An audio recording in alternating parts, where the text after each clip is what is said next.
I'm going to get this over with as quick as I can so we can get to the actual meat of the video. First, I'm going to say it's kind of a miracle I'm here right now. Because normally I have sleep issues. I've always had them. Even when I was a kid, it used to even be worse.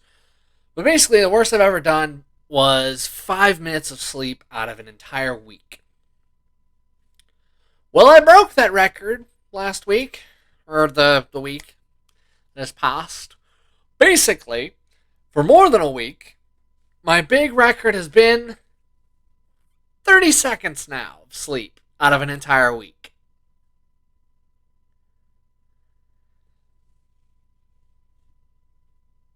How am I alive? Yeah. I'm here somehow, though. Kind of like a cockroach. Doesn't matter how many times you stamp on me, doesn't matter what. The only thing that's killing me is the heat death of the world. And not much else. Now, whether this is a good thing or a bad thing, I'm not sure anymore. It's just a thing. Anyways, let me also give a quick little light ribbing to Smab. Why is you apologizing, girl? You don't need to be apologizing to me at all. Them, fine. Me? Hell no. Why are you apologizing to me for? I told you, I'm out. I'm dead. I'm going out cold. I have Floyd Mayweather beat my butt. I am dead to the world, girl. I'm done. I'm TKO'd in seconds. I'm done. Dead. Dead. I am starfish on a couch, knocked the F out. Good luck waking my ass. In fact, honestly, for quite a long time, that Friday, I slept more than I had slept in more than a week. In more than a week. I literally did not wake up again until pretty much the day was done. Till like 7 p.m. is when I finally was awake. That level of I'm dead. So you don't gotta go apologizing to me, girl. 1 week good. I'm not upset, but I do have to give you some ribbon here because it's silly. Because we both were out cold, and we both knew that we were dead to the world. Let's call that a draw and just call it what it was. A much needed rest. Cool, great. I have no clue if she's going to watch this video, honestly. But we'll see. Now, before anyone gets any misunderstandings, me and Smap's still good, but I do have to give her a light ribbing for something so silly as apologizing to me for the us deciding today's a wash, let's just rest. If we both agree to it, there's no point apologizing to each other. At all. It's kind of silly. Not anger inducing, not frustration, no. It's just silly. It makes no sense to apologize to the group deciding to rest instead of that you decided to rest. Look, if it was just one of us deciding to call it a freaking vacation day or a life that day, then fine. But we both decided it. We both decided, no videos, we rest. End of story. We good though. Anyways, now to the actual meat of the video. I want to talk about, especially since I've been playing for 3 days straight, not just specifically Trails into Reverie, but more I want to talk the Legendary Heroes franchise. More specifically, I want to talk about it going forwards. First things first, yes, I am going to say they should take some inspiration from Baldur's Gate 3 and Armored Core 6. Now, when I say that, I do not mean in gameplay at all. I don't even mean remotely in gameplay. I don't even mean in character designs. All I'm meaning is the level of ambition and desire to reach to the stars. I specifically want the next Legendary Heroes game to not be about Reen, to not be about Lloyd, their teams. And I'm sorry, I have no, there's no real interest in really that third route being the next game either, because there's no benefit to that. It's nothing new there, truly. There's one new character, two characters. I don't know if they have a Japan only game that goes over those two in their story, but I also am pretty confident they're also not new, truly new characters. I think they've appeared in probably some Japan only exclusive game. That wouldn't surprise me at all. But they've already been known of already. So, eh. So that doesn't really work either. So you have these three routes in Reverie: the Reen route, Lloyd route, and a mystery route. I'm not gonna say nothing because I don't want to spoil nothing. But I'm gonna tell you right this was a cool idea if it was something utilized worth an F. Basically, you're bouncing constantly back and forth between these three different routes. And let's just say some reasons for going into a route. Okay, makes sense. Good idea. Okay execution. But then there's at least half a dozen to almost 20 in a row that's just, what the fuck is wrong with you? Why are you doing this? What the hell? Some of them are borderline brain dead ideas of why you should go and switch to a different character. Some of them are just, I don't, why? Oh, so this tiny little bit could happen? You know, this bit here that could have been done any other moment? Been more worth a damn? Less absurd? Maybe something longer and more meaningful? Nope. Just for that.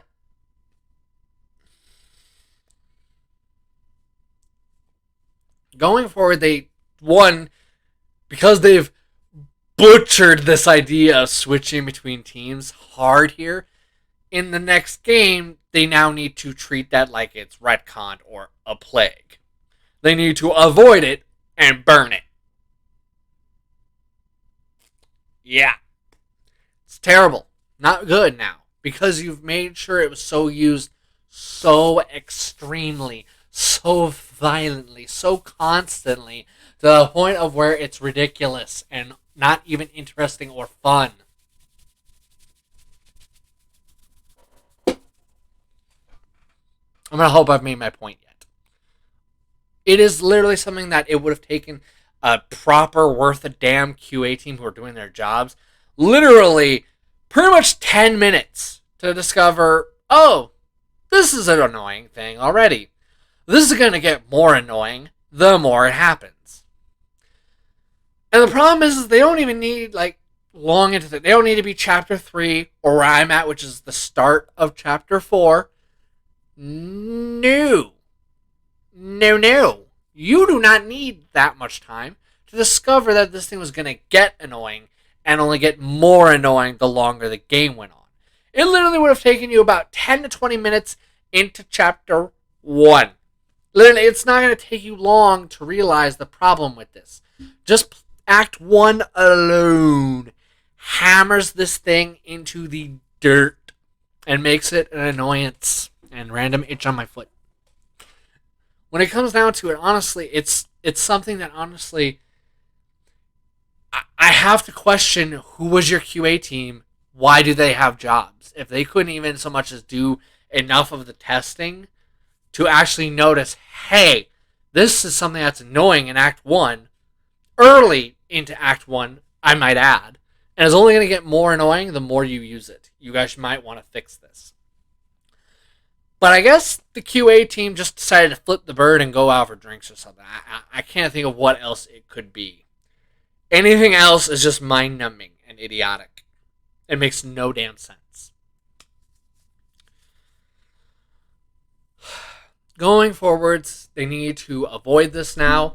And if they even think about doing it, it needs to be as a joke where it doesn't actually happen. Where they go up to two computers thinking, oh, we got to split up. Here's two doors. They get to the next room and, oh, never mind. We're good to go. Just, it needs to be a joke if they're going to bring it back at all. Because right now, it's not something you can never bring back. It's something you can't bring back for a long time now. We're talking minimum of 3 games even. That's how much and how obsessively and how idiotically and how constantly this thing was beat in to the game. Oh my god. I literally was begging it to stop at the end of Act 1. I'm in Act 4 now and it's still doing it.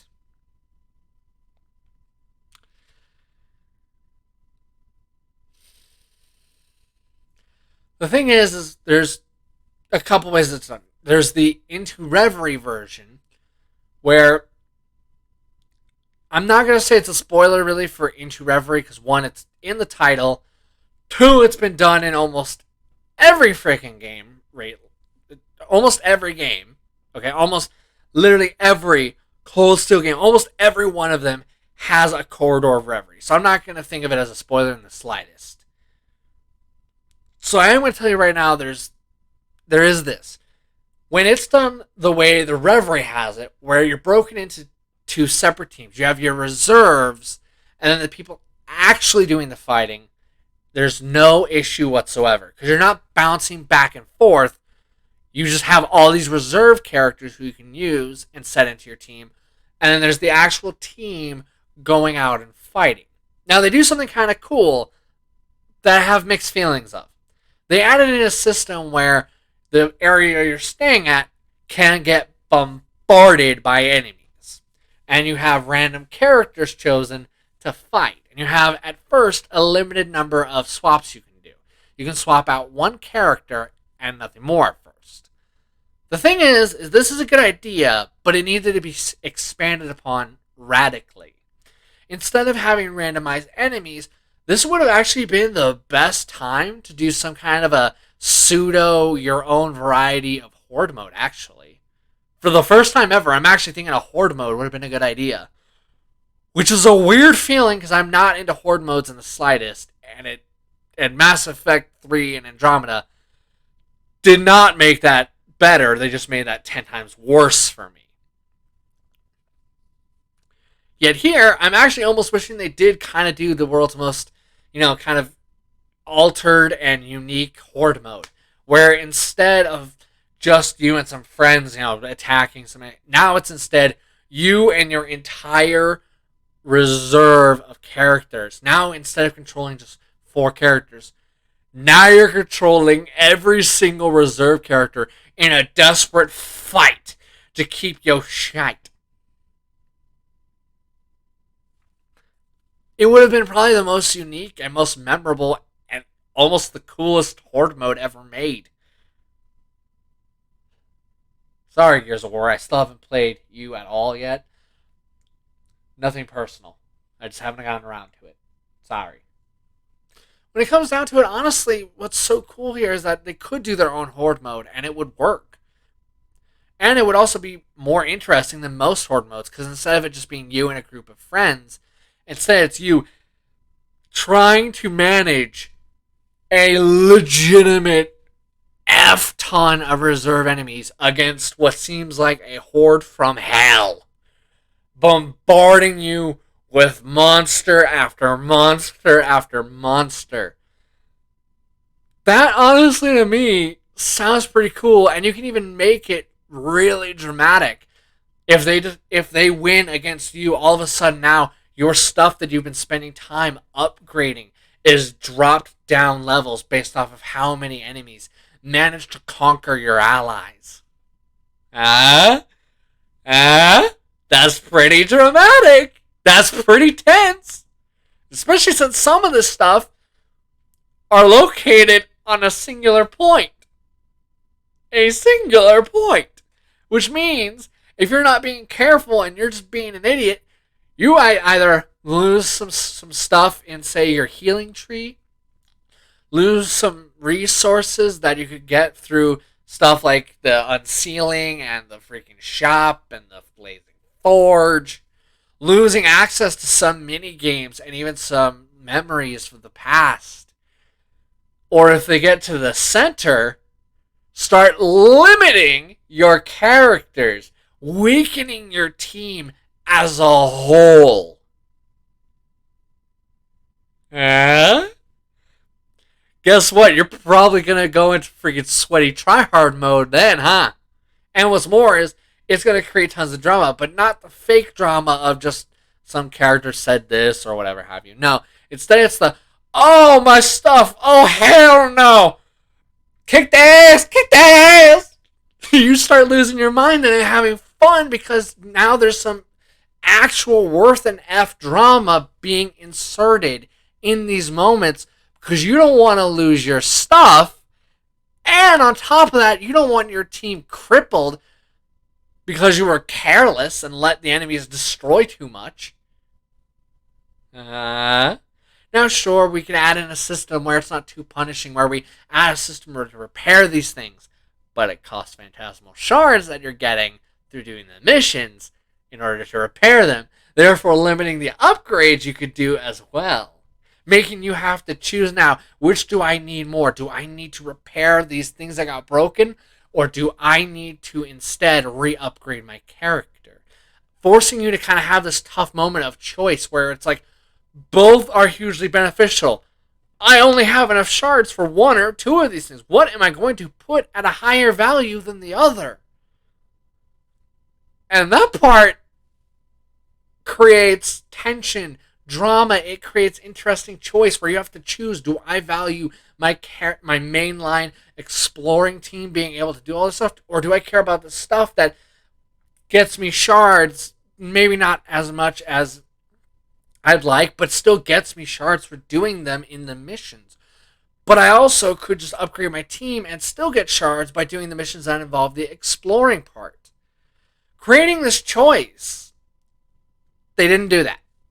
It's your typical run-of-the-mill fight you do every other time with the sole thing of now it's randomized units. Which, I mean, I don't mind that because, honestly, that does create at least a little spice in the overall thing. Admittedly, I did the upgrade for being able to choose whatever I want. I'm not going to lie.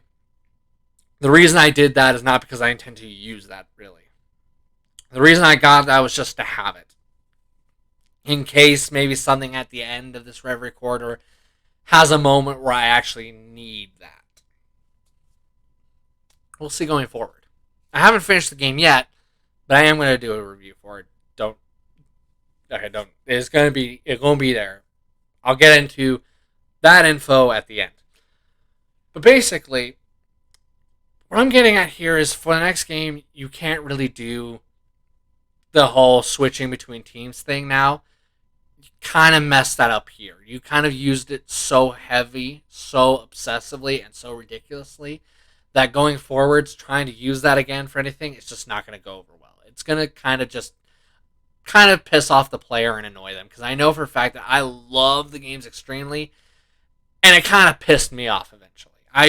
Finally, Act 4, I'm just sick of it. I'm sick of it. I'm honestly begging, praying, thinking about if I need to go jack my neighbor's sheep so that this way I can make some ritual sacrifices so that this way this won't happen anymore. That's how bad things are getting here. I literally have done it probably more than 100 times already of having to switch back and forth over and over and over. It's just not fun anymore, and I dread it every time it happens. It was a cool idea at first, but dear God, did it get annoying quick. And it has not stopped the entire frickin' time. And I wished it would. I begged, pleaded that it would, and it has not. Alright, I'm going to get to something real quick here. Okay? This thing, I'm not sure how I feel about it. I go back and forth. Okay? Whether or not this should be in the future games, I am not sure. What they did here is instead of like normal, where they showcase some event far into the future, sometime far later into the game. Instead this time, what they've showcased instead was something that honestly I was not expecting. I appreciate it because it was a decision that they made in specific games, very specific games. Okay, they made this choice in Trails of Cold Steel 1 and 3, where instead of having you play events in proper timeline, they start the prologue with you being farther into the future. Now, whether you're stronger or weaker, that's up to you and how you set up your teams. In my case, weaker every time. They are far weaker than when I was controlling them by a mile. But I digress. Now, this game decides to do this, in my opinion, smarter and more better in flow method, which is instead of showcasing some far into the future event that you'll experience far later, instead they're having you play the events in the proper order. They did this in Trails of Cold Steel 2, in Trails of Cold Steel 4, and they've done it here in Trails into Reverie. And honestly, I actually appreciate this method instead. Don't get me wrong, the whole seeing things far into the future is a neat concept. The problem is it never really amounted to much, really, is the problem. Here, though, instead, it amounts to something far stronger. Now, it does give me some implications that, honestly, I kind of had when I played the first game, but I kind of wrote it off as, no way, that's not what they're doing. That'd be asinine. That would be so much thought and precognition and planning ahead to a disgustingly absurd level. It would be extreme effort to do it. But now I'm starting to question if this was their plan all along. I'm not going to say much. I'm just going to say paradoxes are a bitch. Because my brain hurts like hell now. But I'm going to digress and move on so this way we don't get spoilery stuffs in case I'm right. If I'm right, I will laugh my ass off for the next 7 million decades, probably. And now I have a nose itch again as I'm recording. That's great. That happened in the last 2 attempts at recording. Oh, my word. Anyways, when it comes down to it, future games, another thing you need to do is you need to take some notes and some inspiration from 2 specific games. Armored Core 6 and Baldur's Gate 3. Now, what do I say when I say you should take inspiration notes from? Does that mean you should have the same things that are in those 2 games? I should smack anyone who says yes. Hell no. Stupid.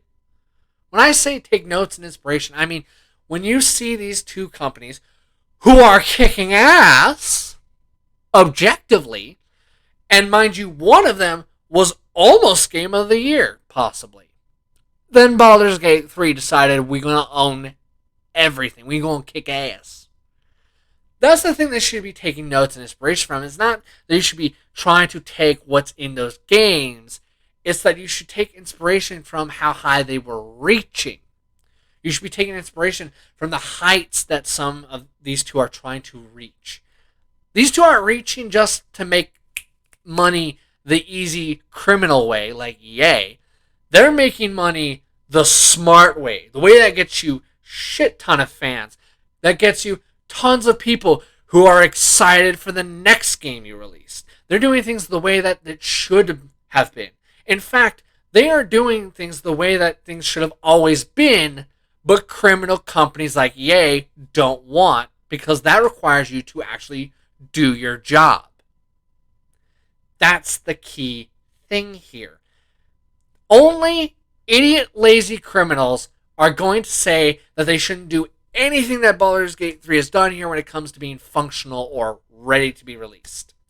Any claims to say that that's not possible, King, is just a deluded bullshit lie that they tell stupid, dumb shit sheep who buy it wholesale because they're idiots who have no self-worth, no self-value, and probably have nothing in their life that gives a shit about them.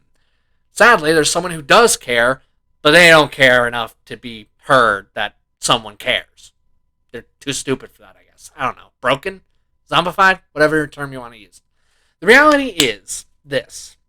They need to take inspiration from the two good games that have been released this year, and the only two games that have been released really damn well this whole year. And the only two who have understood and done the assignment to the fullest with interest. The thing is, they don't need, none of AAA needs to rip off Baldur's Gate 3 or Armored Core exactly. No one wants that. Spoiler alert here. If COD turns into a turn-based tactical game, the entire COD community will riot. I will be right there next to them, and I'm not a COD fan. I am not a COD fan, and I will be right next to them when they riot. No one wants that. No one's asking for that. No one needs that. And pretty much everyone will be appalled and kind of disgusted. I'm included in that. And I'm not a COD fan. Let me just make that clear. I'm not a COD fanboy. I have liked maybe 2 COD games in my entire life. And I use the word like relatively loosely. If I see a bear fucking scene in my Final Fantasy, I will riot. Granted, I may in the end be the only one who riots if that's done, but I will riot nonetheless. The thing is, no one's asking for you guys to be like another exactly. All we are asking is for you to have the game functional and ready. If the game also reaches for higher levels as well as be finished and ready, we will only love it more. Not less, more. And what's more is if you make a finished game first that's actually satisfying, players don't mind throwing a little extra money here and there, especially if it's within reason. People are willing to buy skins for a good game. No, really. We are willing to buy skins if the game is finished and ready. And that's all you have to do. That's it. That's it. The thing is no one really, unfortunately, to some extent, some take it too far in this mindset, but when a game is handled properly, done well, and is good, and by good I mean finished at the start, people are more and more willing to loosen up the wallet. The better it is, the looser the wallet gets. The worse you make it, granted, idiots are an exception to this, and freaking dumbass whales who ruin everything they touch are also an even bigger exception to this. But typically, the worse you do, the tighter the wallet gets. Now, for people like myself, that's times 10. Because we broke. We broke as all hell. So, the worse you do, you're going to be lucky if you see a penny. No, really. The thing is honestly, what they need to do is take inspiration from the proper sources and not the criminal assholes. They need to pretend the criminal assholes just don't exist. They are an irrelevant, meaningless shit show of waste of seed. They don't exist. Fuck them. Flip them off, whatever you gotta do. But don't acknowledge their existence. And if you're smart, don't give them any money either. They need to be taking inspiration not because they need to use similar systems or have the same things. No. No, no, no, no, no, no, no, no, no. Infinite no. All they need to do is take inspiration from how hard and how high they are reaching to improve, to get better, to advance as a whole in every aspect. They need to take inspiration from that source alone. In my opinion, the Legendary Heroes games have gotten a little stale already because they're really not reaching very high or very hard, really. Don't get me wrong, they are reaching more and more, but it's kind of incremental. It's not, I am reaching so that this way I can become Game of the Year, if not contender. game of the year, period. The thing is that the reason why the Legendary Hero games don't get nominated for game of the year is that they don't reach very hard. They reach a little, but not the extent that those aspiring for game of the year should, can, and often are doing. But it doesn't help that honestly, Trails of Cold Steel is hell bent on staying as kind of a small time occult game, more than it is trying to become the next level of gaming. You get what I mean? Some people probably don't understand what I'm trying to get at, and some who do understand worry about them trying to reach for those heights could ruin the core of the game. And that's not entirely wrong, to be fair. That's not an entirely negative thing to be thinking because honestly, I understand that fear, okay? I do. I get it. Because we've seen it happen. We've seen games that go from occult classics that are really amazing, really good, really satisfying, well loved, and then once they try to hit the big time, they lose their way and become a colossal effing joke. That's not worth acknowledging. And I understand the fear of that and not wanting to see something you love turn into that. But that's also unfairly and, mind you, paranoidly limiting something that could reach for new heights. It's kind of the case of a double-sided sword. On the one hand, if you do it well and you do it right, it can hugely pay off. On the other hand, if you're not careful, it hurts you in the end. We've seen it happen. We'll see it happen probably more times to come in the future, probably. Because tons of companies, instead of making new games, are just recycling and re-releasing and altering and more often than not ruining already existed good games.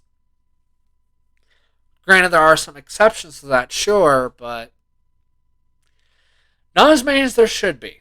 Let's be honest here. Not anywhere near as many as there should be with how many times they should just be, here's old game, looks better, functions even better, have fun.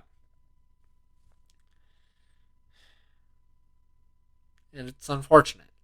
Especially since tons of games are idiotically forcing players to basically pay $100 more often than not just to play the game at its launch date, and then forcing players to still pay full prices for a game that they screwed over by demanding $100 to play it at launch, forcing often players to play late.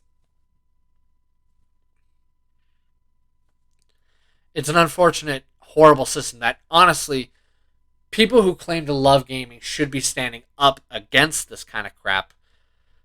But unfortunately, it feels like I'm damn near alone more often than not when it comes to that. I feel like I'm one of the few reviewers who has just enough of I guess, pride, self-value. It shouldn't be self-value because I'm often easily depressed. So why the hell am I a symbol of self-value is a horrible thought and kind of disgusts me even now, just to say it. Ugh. No. I am never to be used as something positive in anything. I should always be, and should never be anything other than the definition of mental insanity when let loose onto the world. If I'm ever anything else, there's a problem, and it's not being dealt with the way it should be. Yeah. Okay, we got that over with. We talked about the future. I can probably talk way too much more about, but I am going to just now move on to the ending stuffs that I gotta say. First, I do apologize for the lack of streams.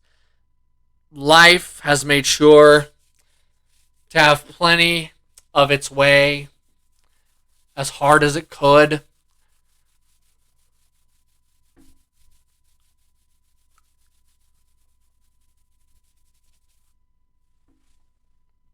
Yeah, life's had its way with me. Hard.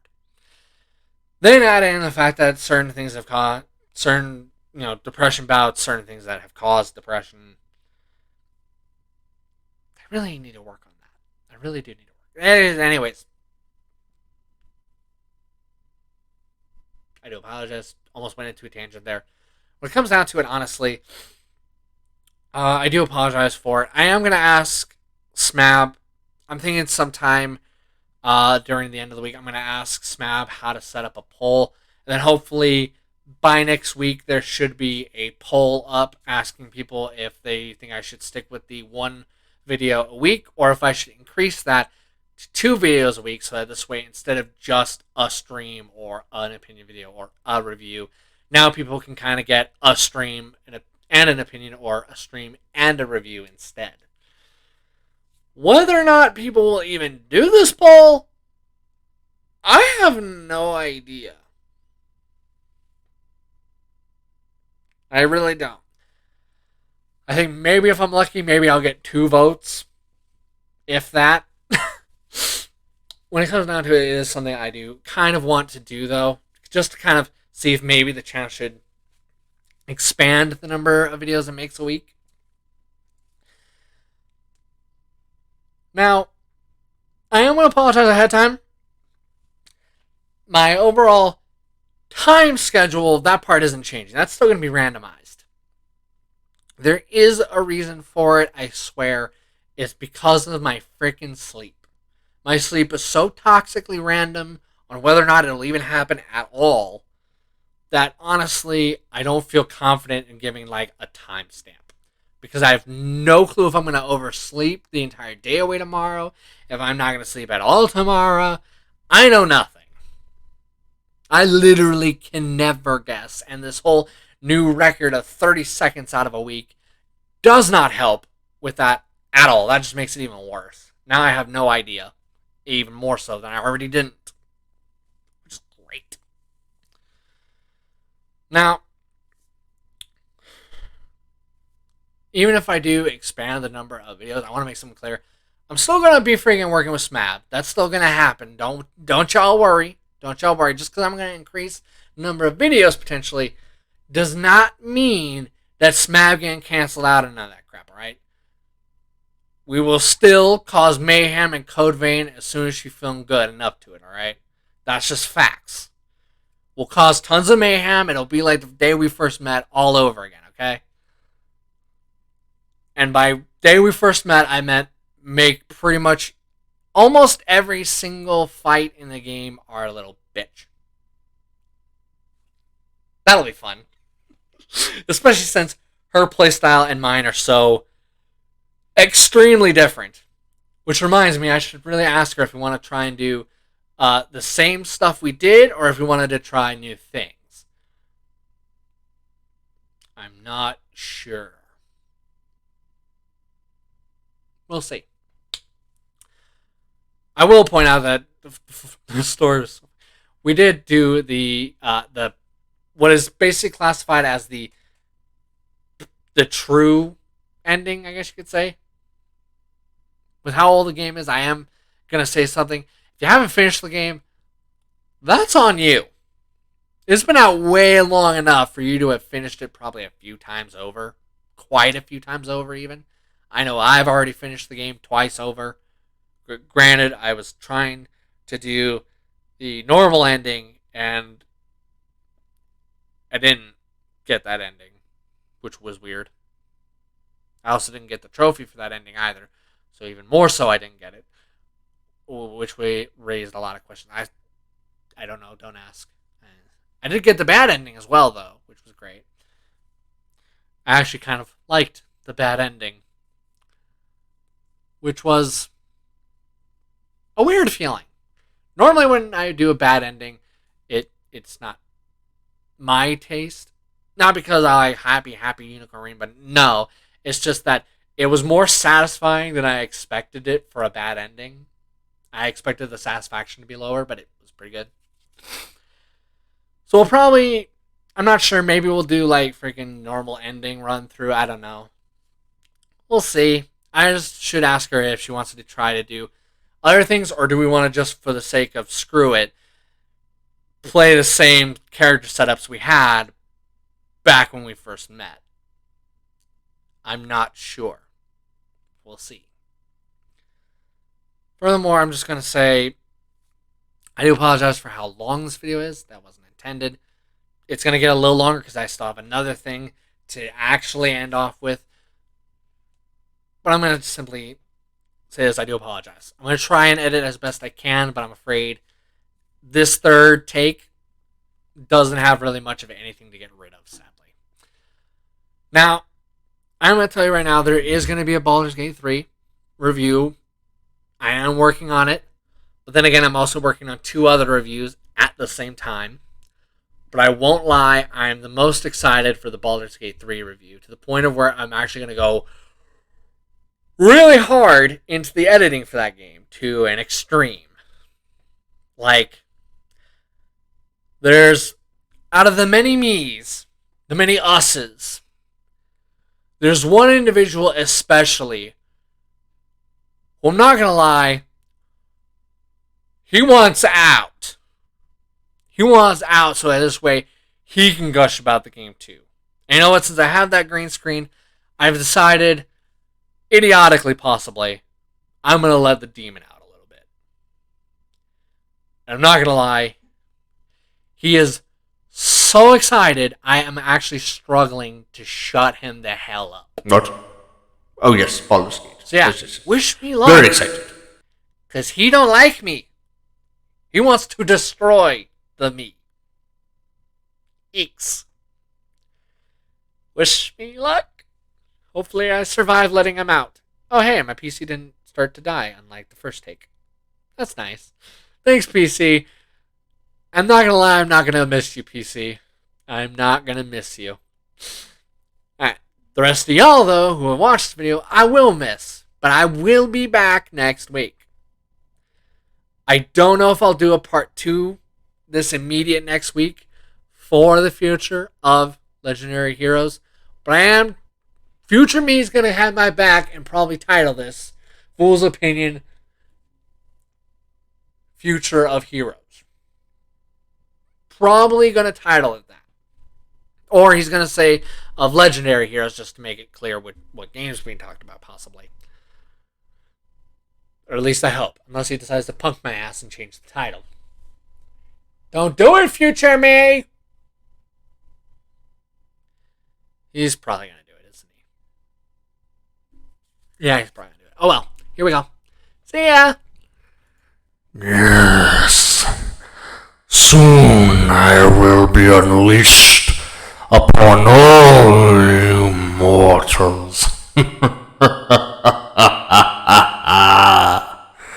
I will break from this fool and destroy him.